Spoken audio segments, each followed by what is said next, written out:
مكان في كل بيت. السلام عليكم ورحمة الله تعالى وبركاته. عدد جديد ومتجدد من برنامج الفريق الدولي يأتيكم اليوم استثناء ليحدثكم عن قرعة نهائيات كأس افريقيا التي جرت اليوم بالعاصمة الغابونية ليبروفيل، وأسفرت عن مجموعة ضمت الجزائر، تونس، السنغال وزيمبابوي. سنتحدث كثيرا عن عملية القرعة ونحاول ربط الاتصال بمختلف الشخصيات الرياضية هنا في الجزائر وخارج الجزائر أيضا للحديث عن هذه القرعة. وسنتحدث أيضا عن مباريات رابطة أبطال أوروبا التي جرت أمس واليوم، وسنخصص مساحة أيضا للحديث عن محترفين وما فعله، خاصة رياض محرز الذي سجل هدفا بعد تمريرة من سليماني وقاد فريقه ليستر سيتي لتصدر مجموعته في دوري أبطال أوروبا برصيد 9 نقاط من 3 انتصارات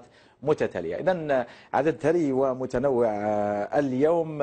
دعوني في البداية أستقبل وإياكم ضيفي المعتادين، الأسطورة والأيقونة، لا شك أنكم عرفتموهم. نبدأ بمن؟ بالأسطورة ماجار، أهلا وسهلا بك. أهلا بك محمد، مساء الخير. وأيضا الأيقونة علي بن شيخ، أهلا وسهلا بك. السلام عليكم. أهلا وسهلا بك. صديقك عبد الرزاق الذي تنافست معه على الكرة الذهبية الإفريقية وخطفها منك في 77 بن شيخ، كان اليوم في حفل قرعة كأس إفريقيا وكان من بين الشخصيات الشرفية التي حضرت الحفل. عندما رأيت عبد الرزاق هل استحضرت ذكريات معينة بن شيخ اليوم في عملية القرعة؟ سيرت تفكر تفكر هذوك لي بون مومون هذوك، وي ميريتي يكون بارمي لي زانفيتي باسكو سا ايتي ان غران جوار. كان لاعبا كبيرا. مجر، أيضا شاهدنا اليوم صورتك، إذا ممكن زميل بن شبير أو حمزة يعطينا الصورة. شاهدنا اليوم صورتك ضمن 7 أساطير في تاريخ الكرة الإفريقية. صورة ربح مجر مع ريغوفر سونغ، إيتو، حسام حسن وبوكاندي من السنغال. هذا هو مجر. تم اختيارك لتكون من بين 7 أساطير في إفريقيا، وصورتك زينت اليوم القاعة الشرفية التي جرت بها عملية القرعة بحضور الرئيس الغابوني. ماذا يمثل لك هذا؟ والله بكل صراحة محمد أنا فخور جدا، فخور لأن الصورة تاعي ما بين الأساطير الكرة الإفريقية، وما نخليش الفرصة تمر عليا لكن نشكر الكاف والمسؤولين تاع الكاف اللي فكروا فيا وحطوني ما بين أكبر لاعبين في التاريخ الكرة الإفريقية. شرف كبير وأنا سعيد جدا كربح ماجير لاعب كرة القدم وأيضا كجزائري. شرف لك ماجر وشرف أيضا للجزائر، لأنه تخيل معي ماجر من بين آلاف اللاعبين الذين مروا في تاريخ الكرة الإفريقية يتم اختيارك من بين أفضل 7 لاعبين أو 7 أساطير توضع صورهم. هذا ليس بالأمر الهين. أيضا كما يقول لك محمد بالفرنسية سي اون ريكونيسونس، سي اون ريكونيسونس. احنا مش فقط اختارونا ما بين، ولكن احنا أيضا شرفنا الكرة الإفريقية. لما كنا لاعبين في أوروبا كنا دائما سفراء للجزائر وأيضا إلى إفريقيا كلها. ما ننساوش كثير من اللاعبين مروا من الأندية كبيرة، من أبيلي بولي، من إيتو، من روجي ميلا، من أيضا هاد اللاعبين كلهم كانوا سفراء الكرة الإفريقية، والحمد لله أنا كنت ما بين هذه الأساطير والحمد لله. لكن اختاروا له صورة من كأس إفريقيا 1992 لما كان بالشوارب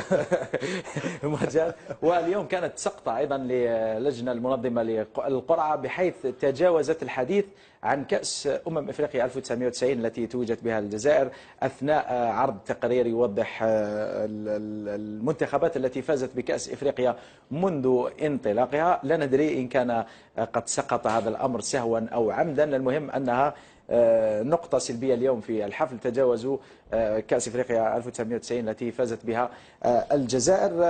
من فضلكم زملاء التقنيون أعطونا صور لنستعرض وإياكم مجموعات كأس إفريقيا وندخل مباشرة في الموضوع. هذه صور لعملية القرعة طبعا. والمنتخب الأول كان زيمبابوي، ثم المنتخب الثاني كان السنغال، ثم المنتخب الثالث كان المنتخب التونسي الشقيق الذي يتواجد معنا في نفس المجموعة. إذن هذه هي المجموعات بن شيخ: الجزائر، تونس، السنغال، زيمبابوي. هل هي مجموعة سهلة صعبة أم متوازنة؟ نظن متوازنة. un groupe équilibré pour les 4 nations. بن شيخ، ما هي حظوظنا في هذه المجموعة؟ Je pense que في هذا الجروب هذا je pense que logiquement on va passer. On va passer logiquement bien que قلت لك c'est un groupe équilibré ولكن on a plus de chance عليهم باش نجوزوا في هذا الجروب هذا ويجوزوا زوج دونك نجوزوا نورمالمون ماشي. ماجر، كيف استقبلت عملية القرعة؟ هل كنت مرتاح أم كنت منقبض ربما لوقوعنا مع المنتخب التونسي الشقيق الذي يسبب لنا المشاكل في كل مرة، وآخرها كان في دورة 2013 أين خسر المنتخب الجزائري تحت قيادة علي روزيتش بهدف في الدقائق الأخيرة من المباراة؟ نعم، أنا شفت سحب هذه القرعة كنت طبيعيا. بالنسبه لي انا كنت طبيعي، لان مجموعه متوازنه حتى لو موجود فيها المنتخب التونسي والسنغالي، ولكن ما ننساوش المنتخب الزيمبابوي اللي ممكن ما نحبوش نعطوا اهميه كبيره لهذا المنتخب، ولكن حذاري محمد، حذاري. حتى التاريخ يشهد لعبنا معاه 3 مباريات او 4 مباريات في 89. 5 مباريات تاريخيه ما جاء. هذا اللي يشفع عليه باسكو يرجع للتاريخ. فزنا عليهم في زيمبابوي بهدفين مقابل هدف في 89، وفزنا عليه ب3 أهداف مقابل 0 في عنابه. ولكن ما ننساوش في 2005 نوزون توني اون ايشيك في ملعب في وهران بهدفين مقابل هدفين. لهذا حذاري هذا المنتخب الزيمبابوي منتخب يلعب كره جيده، عنده لياقه بدنيه ممتازه. لهذا لازم نعطوا له حقه في هذه المجموعه هذه. المجموعه لان ما تعرفش شو يحضر لك هذه المجموعه في الجابون. المنتخب التونسي كما قلت انت محمد، المنتخب التونسي فيه نوع من التحدي ما بين لي فوازان تاعنا، ولكن المنتخب التونسي يبقى منتخب جيد، يلعب كره تشبه الى الكره الجزائريه، كره تقنيه فعاليه. لهذا حذاري المنتخب التونسي والمنتخب. سنعود مجال للحديث عن المنتخب التونسي، ولكن نبقى مع المنتخب الزيمبابوي لنعطي بعض المعلومات للجمهور الجزائري. هذا المنتخب واجهناه 5 مرات تاريخيا، فزنا عليه مرتين، تعادلنا مرتين، وفاز علينا مرة واحدة في المباراة الشهيرة التي جرت في كأس إفريقيا في تونس 2004. ثالث مباراة فاز علينا المنتخب الزيمبابوي بهدفين مقابل هدف واحد، وكاد يقصينا من المنافسة لولا هدف حسين أشيو في اللحظات الأخيرة من المباراة، والتي أعادنا بها إلى الحياة وتأهلنا إلى الدور الثاني.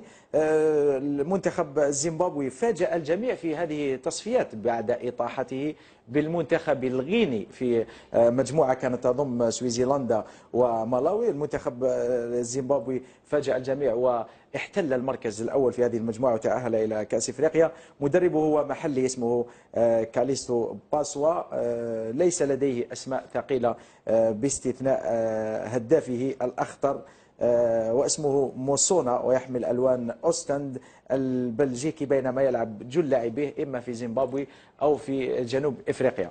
إذن هذا فيما يخص المنتخب الزيمبابوي الذي سنتحدث عليه أيضا خلال هذه الحصة. بالشيخ، لما قلت لي بأنه سنتأهل في هذه المجموعة، خاصة أنه سيتأهل فريقين، حسسني وكأننا في مجموعة فيها السيشل واللوزوطو.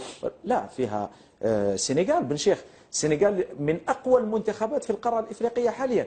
فيها تونس تاريخيا بن شيخ، يعني في مواجهات تاريخية أفضل منا في كأس إفريقيا الأخيرة، حتى ولو لعبنا أفضل منهم إلا أنهم فازوا علينا. تونس معروفة بأنها في شمال إفريقيا تعرف تتفاوض مع مصر، مع الجزائر، مع المغرب، في كل مرة تشكل علينا خطر تونس. أنا بريمون قلت لك سي ان جروب إكيليبري، وقلت لك لوجيكمون نجوزو زوج، كاين زوج اللي يجوزو لوجيكمون. تشوف هكذا نشوفوا الجزائر ومن بعد تجي سوا السنغال سوا لا تونيزي، مي بارفوا الفوتبول يصراو فيه لي سيربريز. ولكن انا نقول لك بلي ليكيب ناسيونال تاعنا الي توبليجي دو غاني اي دو باسي. ما تنجمش تقول لي دوك انت هذا جروب صعيب وبريمي تور راح تخرج، سي امبونسا، ما تدخلش كاع في العقل. لماذا؟ ما تدخلش لان عندنا كومن فريق اللي مع هذا الجروب هذا يا ان بتيت ديفيرونس، فهمني، يا ان بتيت ديفيرونس ولا بولوز تيران على حسب ما المعلومات وكذا. لا بولوز اللي مانيفيك، نقعدوا لتما ما نبوجوش من هذيك لافيل واسمها هذيك لافيل تاع واسمها لافيل اللي لعبوا فيها هذه واسمها فرانسفيل. دونك قال لك اون بيل فيل، لي تيران شباب، اون ا بوكو دو شوز اللي يخليونا نلعبوا مرتاحين. جو بونس كو لو جروب هذايا نجمو احنا نجوزو فيه. مجر، تعتقد أنها أيضا مجموعة متوازنة وبإمكاننا المرور. ما هي النقاط الإيجابية في هذه المجموعة وما هي النقاط السلبية؟ يعني هل تعتقد بأن النقاط الإيجابية في هذه المجموعة أفضل من النقاط السلبية مجر؟ ويا ريت تعدد لي ما هي الصعوبات التي يمكن أن نواجهها. لا، أكثر إيجابية، خاصة أن المباراة الأولى تلعب الجزائر أمام منتخب زيمبابوي. يعني الجزائر قادرة تفوز على المنتخب الزيمبابوي، تاخذ 3 نقاط.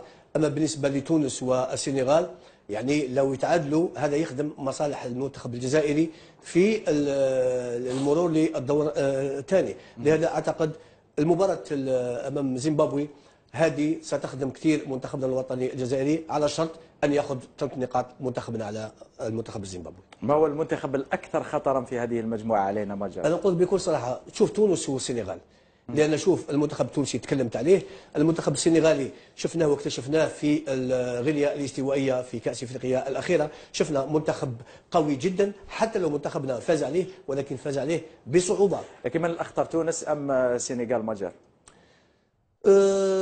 شوف نقول لك بكل صراحة، أنا نقول السنغال. على السنغال لأن السنغال يلعب في أرضه افريقيا، ولاعبين انت عارف ما ياثرش فيهم ولا شيء، ولا رطوبه ولا اي شيء. لهذا السنغال قادر يلعب مباراه ب 90 دقيقه، وقادر يلعب مباراه ثانيه ب 90 دقيقه اخرى، لان عنده لياقه بدنيه ممتازه جدا، لان شفناه في غينيا الاستوائيه. عنده يعني الاشياء اللي ممكن منتخبنا ما عندوش. لهذا أنا نخاف أكثر من المنتخب السنغالي. ويلتحق بنا استسمحك مجر في هذه اللحظات محمد أمين بن عمر، وسط ميدان النجم الساحلي التونسي والمنتخب التونسي. محمد أمين، مرحبا بك، مساء الخير.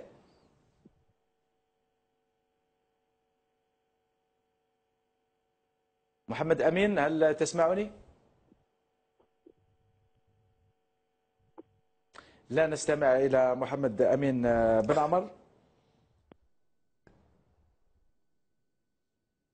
الو. اذا يبدو ان في خلل في المكالمه. يبدو جائزا. محمد امين بن عمر، وسط ميدان المنتخب التونسي والنجم الساحلي التونسي. اهلا بك، مساء الخير محمد امين. اهلا مساء خويا، مرحبا بك ومرحبا بضيوفك الكرام. اهلا بك محمد. بما انك لاعب في المنتخب التونسي بدون شك تابعتم عمليه القرعه اليوم باهتمام كبير، ما هي اولى ردود الفعل هناك في تونس، وكيف استقبلت انت وزملائك هذه النتيجه؟ صحيح، معناها اول حاجه معناها اللي كيفاش جينا مع المنتخب الجزائري، معناها هذه كانت معناها حاجه باهيه لنحن. ان شاء الله نحاولوا احنا والمنتخب الجزائري معناها باش نحاولوا نترشحوا كزوز منتخبات عربيه. مجموعه ما كانتش سهله كما شفتوا في السنغال وزيمبابوي، لكن الحلقه اضعف فيها زيمبابوي. ان شاء الله نحاولوا ندخلوا التصفيات هذه بانتصار، هذا اللي يخلينا يحل لنا الابواب معناها باش نترشحوا ان شاء الله. شكرا على مشاعرك الجميله اذ تتمنى تاهل المنتخب الجزائري والتونسي، ولكن على الورق هناك ايضا منتخب سنغالي قوي. بكل صراحه، ما هو المنتخب الذي تخشونه في هذه المنافسه؟ الجزائر والسنغال زوج منتخبات قويه، عندهم لاعبين ممتازين، خاصه السنغال معناها متعودين على اللعب في افريقيا وبالطقس معناها. ان شاء الله نحاولوا مع خاطر مش سهل باش تلعب في افريقيا، الطقس والرطوبه معناها ما يعاونوش. ان شاء الله نكونوا حاضرين كما يلزم ونحاولوا ندخلوا نبداو معناها التصفيات، نحاولوا بالتعادل ولا انتصار خاطر مش سهل المنتخب السنغالي صراحه. وبالنسبه لمباراتكم امام المنتخب الجزائري كيف ترونها؟ 50-50 دربي شمال افريقيا، مباراه مستاهله. منتخب الجزائري منتخب كبير وعنده تقدير قدره في الاعوام الاخيره معناها اظهر برشا لاعبين كبار كما محرز وسليماني، عندهم لاعبين ممتازين. نحاول نخشوه احنا ماشيين معناها باش نحافظوا زاد على سمعتنا وعندنا منتخب باهي. وان شاء الله نتيجه لصالحنا، وان شاء الله زاد المنتخب الجزائري يترشح ان شاء الله. نتمنى له الترشح. محمد أمين، بعد عملية القرعة مباشرة البعض قال بأنه المتأهل الأول سيكون الجزائر في المركز الأول، وستلعب البطاقة الثانية بين تونس والسنغال، وفيها البعض قالوا لا، البطاقتين ستلعبان بين الجزائر وتونس والسنغال بحظوظ متساوية. ما هو الرأي الذي تميل إليه أنت؟ من الرأي اللي يبدأ المقابلة الأولى بانتصار هو اللي أقرب للترشح، خاطر هي اللي تحل أبواب المباراة الأولى. والمنتخب الجزائري عنده حظوظ أوفر، خاطر المباراة ضد زيمبابوي المباراة الأولى، وإن شاء الله احنا نحاولوا كيفاش ننتصروا على السنغال باش يخلينا معناها نفتتحوا أفريقيا ب3 نقاط مهمين. وانتم بصراحه تفضلون مواجهه منتخبات افريقيا السوداء او منتخبات الجاره في شمال افريقيا؟ ما فيش مشكل، ما ليسونسيال نترشحوا، ما عندناش حتى خيار، احنا معناها منا ولا منا باش نلعبوا معناها كيف المنتخبات الافريقيه، معناها ما عندناش مشكله معهم. المنتخبات الافريقيه معناها ورينا في كل مقابله نجموا ننتصروا عليهم، وان شاء الله نكونوا حاضرين كما يلزم، ماشيين باش ننافسوا احنا ان شاء الله على الكاس الافريقيه ذي، وان شاء الله بالتوفيق لنا.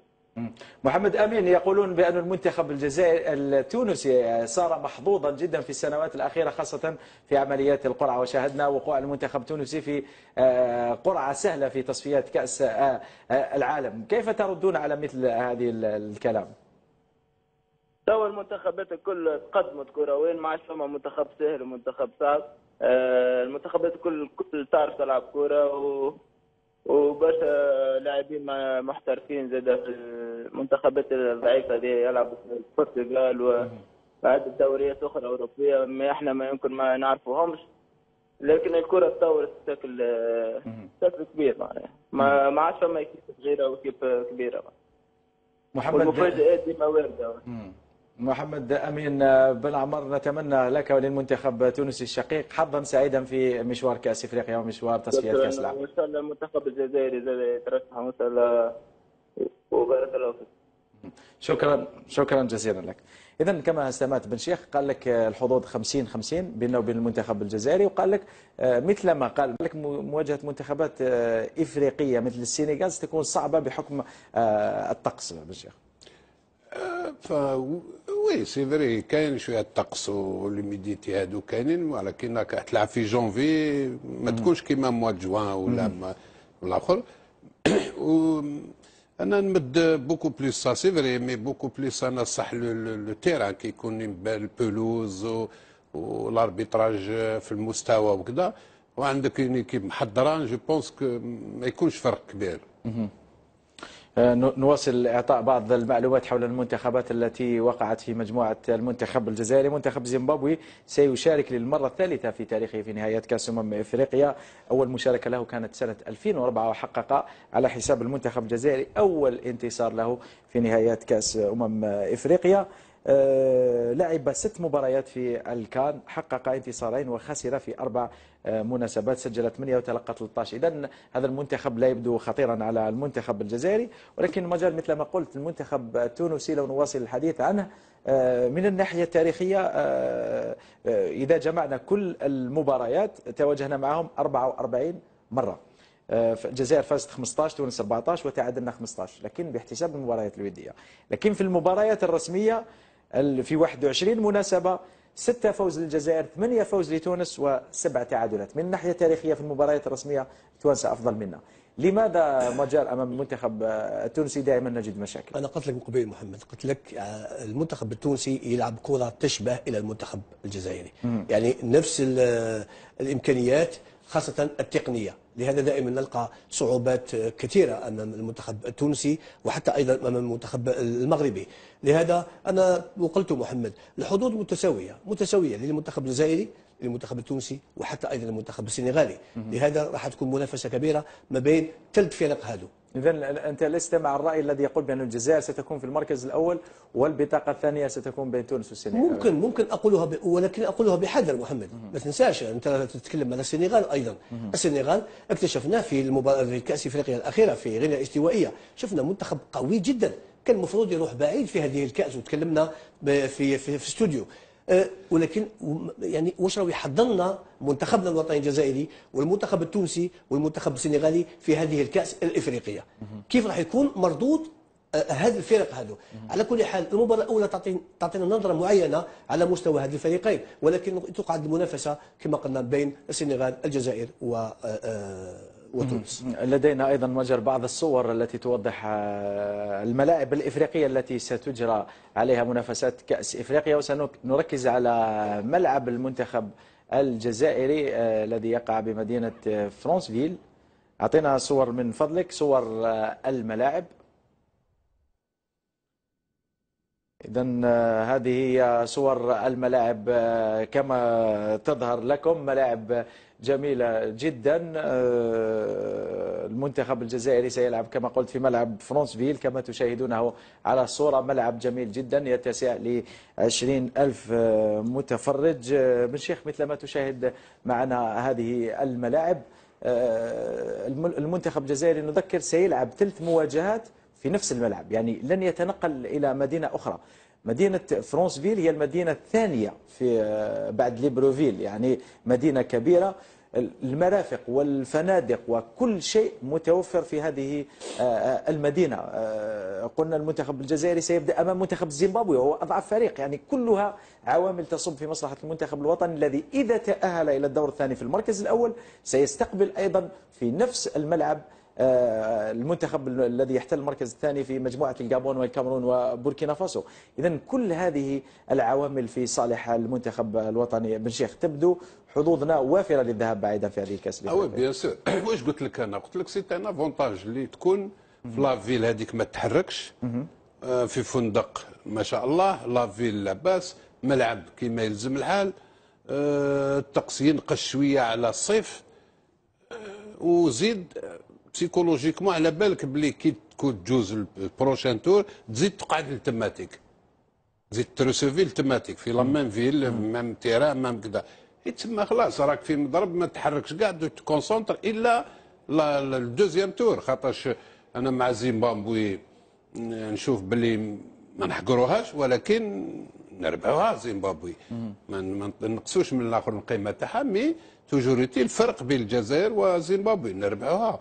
من بعد تقعد بين تونس والسنغال. جو بونس كو حنايا البروشان هذا التور هذايا نجوزو حنا، انا رايي نجوزو ما فيهش شقع. مجر لطالما وجدنا مشاكل في الدخول في نهائيات كأس إفريقيا، والأمثلة على ذلك عديدة ومتعددة وتتكرر معنا مثل هذه المباريات. تخيل معي في 2010 بقيادة الشيخ رابح سعدان لما كنا متأهلين إلى كأس العالم، خسرنا المباراة الأولى أمام مالاوي 3 أهداف مقابل 0.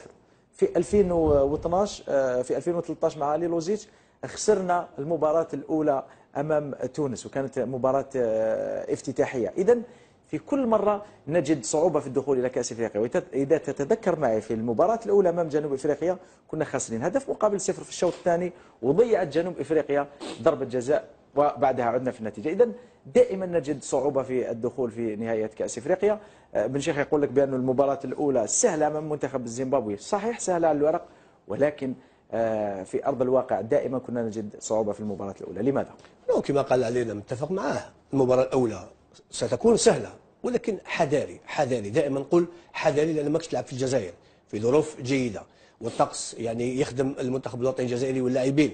الآن زيمبابوي لولا فوز على الفريق هذا راح ترفع معنويات اللاعبين، وفي الناحية البسيكولوجية منتخبنا يكون 100%، لأن من جهة أخرى عندك السنغال وتونس، يعني تكون معركة في الملعب. ما راح يفوز بهذه المباراة، لازم السنغال يفوز ولازم تونس المنتخب التونسي يفوز لكي يبقى مع المنتخب الجزائري اللي عنده مباراة ممكن نقولوا سهلة، مع كل احترامي لزيمبابوي، سهلة للفوز ب3 نقاط. ولكن العدو دائما نقولها دائما، حتى لو عندنا الفريق كبير، العدو يبقى دائما تبقى افريقيا والطقس بتاع افريقيا والرطوبه بتاع افريقيا، ولكن هذه بدايه. ممكن ان شاء الله منتخبنا يظهر بمستوى جيد بدنيا تقنيا وتكتيكيا، وان شاء الله يقول الكلمه الاخيره يصبح المنتخب الجزائري لاول مره يفوز بهذه الكاس في افريقيا، ولكن الظروف صعبه صعبه صعبه جدا. وجل المباراة الأولى سنلعبها يوم 15 أمام زيمبابوي كما قلت مباراة سهلة، ثم بعد ذلك يوم 19 سنواجه المنتخب التونسي، ويوم 23 سنواجه المنتخب السنغالي. ترتيب المباريات هل يبدو في صالح الخضر؟ هي شوف محمد، تلعب مباراة سهلة، لما تلعب مباراة سهلة تخدمك وتخدم مصالحك، يعني راح تاخذ 3 نقاط، ولكن اللياقة البدنية تاعك ما تبقاش 100%، راح تنقص. ما تنساش انت في افريقيا، وهذا هو الظروف الصعبة اللي تواجهها المنتخب الوطني الجزائري. من بعد امام المنتخب التونسي زيد تلعب مباراة صعبة ايضا، لان المنتخب التونسي يلعب كرة بطريقة جيدة وتكتيكيا قوي، راح ينقص لك ايضا من المستوى البدني تاعك. وفي الاخير لازم عليك تحقق المباراه الاولى والمباراه الثانيه نتائج جيده، لان في الاخير يجيك المنتخب السنغالي. المنتخب السنغالي عنده لياقه بدنيه كبيره جدا، وفي اي لحظه ممكن يفاجئك لو تكون بدنيا ما تكونش 100%. لهذا لازم نستغل الفرصه في المباراه الاولى والمباراه الثانيه ان نفوز بهذه المباراه. هل نحن قادرون على الفوز على زيمبابوي ثم على تونس 6 نقاط بن شيخ ونلعب براحه المباراه الثالثه؟ ديجا على حساب راهي، ديجا بريميرمون سور لو بلون فيزيك على حساب راهي، ربما ماني غلط، نلعبوا مع الزيمبابوي ما راحش نتعبوا كيما يتعب السنغال وتونس. صحيح. باسكو هما مقابله خشينه.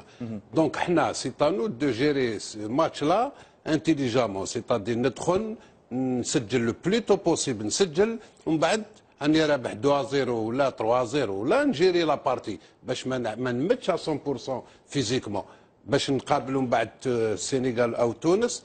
البروشان سي تونس بعد تونس نقابل تونس اللي هما يكونوا فيزيكمون حطوا، باسكو مع السنغال يفون ياليو شاربو. نظن سي لو بلون فيزيك بتات حنا نكونوا احسن، لان ماشي حنحطوا 100% الاخر تاعنا معاهم. تحليل منطقي بن شيخ، ولكن المنتخب الزيمبابوي لما قلت نكونوا فايزين 2 و3-0 وكان المنتخب الزيمبابوي غير موجود. هذا منتخب فاز على غينيا وجاي لكاس افريقيا باش يحقق النتائج. بصح حنا هما دوك كي تسقسيهم يقول لك انتوما الجزائر، وحنا شكون حنا؟ ما رايحين نلعبوا معاهم، شكون اون فاس هادو؟ نو محمد سي با داكور. تقول لي تونس ينجموا يشدوك لان ديربي، نقولوا ديربي ويلعبوا بالون مليح وكذا، ولكن انا نظن اوني ان بو ميو كو لا تونيزي. معلومات اخرى عن المنتخب التونسي في الوقت الحالي وبصحه جيده، نجومه وهبي الخزري لاعب ساندرلاند الانجليزي، وايمن عبد النور الذي ينشط في فالنسيا الاسباني. اما بقيه اللاعبين فهم مجموعه من النجوم التي تنشط في البطوله المحليه من لاعبي الترجي والنجم الساحلي والنادي الافريقي. تونس طبعا تمتلك لقبا وحيدا فازت به على ارضها في 2004، وشاركت في 17 نسخه من كاس افريقيا، نفس عدد المشاركات في كاس افريقيا. لعبت 64 مباراه، حققت الفوز في 20 مناسبة، خسرت 20 وتعادلت 24، سجلت 80 هدف وتلقت 79. إذا حصيلة لا بأس بها للمنتخب التونسي. لو نتحدث الآن عن المنتخب السنغالي، ماجر صاحب المرتبة 39 عالميا ويعتبر المنتخب الثالث إفريقيا. محمد حاب نقول لك على المنتخب السنغالي، أنا يبقى بالنسبة لي المنتخب السنغالي منتخب قوي جدا، حتى لو في السنوات الأخيرة شفنا يعني المنتخب السنغالي خرج تماما من منافسة في نهائيات كأس افريقيا، ولكن رجع بقوة. شفنا مستواه في الكأس افريقيا الأخيرة في غينيا الاستوائية، والآن يرجع مرة أخرى وتأهله إلى الجابون مع المنتخبات قوية مثل الجزائر وتونس. الآن المنتخب السنغالي راح نشوفوه كيف راح يكون مستواه في هذه الكاس. انا حذاري بكل صراحه، انا خايف بزاف على المنتخب السنغالي، لان شفته ونعرف الفريق المليح واللي مش مليح، لان المنتخب السنغالي يلعب في ارضه. لما نقول في ارضه يعني يلعب في افريقيا، حتى حاجه ما تعييه وحتى حاجه ما تخلق له مشاكل. يعني لياقته البدنيه تسمح له يلعب بسهوله، الفعاليه تاتي لما تكون بدنيا محضر بطريقه جيده الفعاليه تاتيك، لهذا انا خايف اكثر من المنتخب السنغالي محمد. لكن تاريخيا بن شيخ المنتخب السنغالي دائما صغير امام المنتخب الجزائري، بحيث واجهناه 10 مرات، فزنا عليه في 6 مناسبات، وفاز علينا في مناسبتين فقط، وتعادلنا في مناسبتين. هادو لي ستاتيستيك محمد، مي الفوتبول يفو بروندرو سيريو للسنغال. السنغال لازم ندخلوا معهم كما يقول لك نديروهم في نفس المستوى. ما تحقرش فرق كما هذا، لانه يلعب كره جميله، فيزيكمون يسون بون. هو عليه انت قلت فزنا عليه اكثر من مره. وين فزنا عليه؟ فزنا عليه مجر اعتقد في 1990 هدفين مقابل هدف واحد، وكان الشيخ ساك دار لكم شويه قريقري. لا ولكن كم مباراه فزنا عليها في السنغال؟ لا ليست لدي الاحصائيات. ما عندناش الفوز على السنغال في السنغال، لكن لدي احصائيات في كاس افريقيا، في افريقيا السوداء في الدوره الماضيه. معليش لا نتكلم معك اوكي في غينيا الاستوائيه فزنا عليه 2-0 في هذا المباراه. قلت لي انت فزنا عليه اكثر واكثر، فزنا عليه اكثر واكثر في الجزائر وغينيا الاستوائيه. ولكن الان مره اخرى، واش قلت لك انا خايف من المشكل هذا تاع الرطوبه، لان الان راح نلعب في الغابون. ولكن لا، يعني ماناش راح نلعب في الغابون، راح نلعب في السنغال. الغابون والسنغال سي افريقيا، لو بروبليم تاعنا احنا سي افريقيا. لهذا حذاري لازم نعرف كيف نتفاوض مع المنتخب السنغالي محمد. لازم ما نعرف نتفاوض في المباراتين الاوليين حتى لا نجد مشاكل مع المنتخب السنغالي في المباراه الثالثه. يلتحق بنا في هذه اللحظات الزميل الصحفي محمد عبد اللي، صحفي بجريده الشروق التونسيه واحد محللي برنامج الاحد الرياضي الشهير في تونس. محمد مساء الخير، مرحبا بك. مساء الخير زميلي محمد، ومرحبا بك وبكل الحضور، سي بن شيخ وسي رابح ماجر، اللي زوج من افضل 3 لاعبين